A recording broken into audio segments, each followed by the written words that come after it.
Hi, എല്ലാവർക്കും മമ്മൂക്കുട്ടിയുടെ ലോകത്തിലേക്ക് സ്വാഗതം.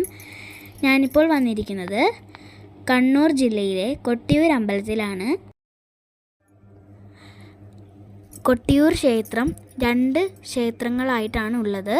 അക്കരെ കൊട്ടിയൂരും ഇക്കരെ കൊട്ടിയൂരും. ഇക്കരെ കൊട്ടിയൂർ എല്ലാ ദിവസവും തുറക്കും. രാവിലെ 5 മണിക്ക് നട തുറന്നാൽ രാത്രി ദീപാരാധന കഴിഞ്ഞ് മാത്രമേ നട അടയ്ക്കൂ. അക്കരെ കൊട്ടിയൂരിൽ ഉത്സവ സമയത്ത് മാത്രമേ പ്രവേശിക്കാൻ കഴിയുള്ളൂ. ഒരു 6 കടന്നാണ് അക്കരെ കൊട്ടിയൂരിലേക്ക് പോകുന്നത്. ഇക്കരെ കൊട്ടിയൂരിൽ ശിവനും പാർവതിയും ആണ് അവിടുത്തെ പ്രതിഷ്ഠ. ഉപപ്രതിഷ്ഠകൾ ഇല്ല. ഇക്കരെ കൊട്ടിയൂർ കാടാൽ ചുറ്റപ്പെട്ടു കിടക്കുന്ന പ്രദേശമാണ്. ഈ വീഡിയോ ഇഷ്ടപ്പെട്ടെങ്കിൽ ലൈക്കും ഷെയറും സബ്സ്ക്രൈബും ചെയ്യുക. ഇനി അടുത്ത വീഡിയോയിൽ വരാം. ബൈ.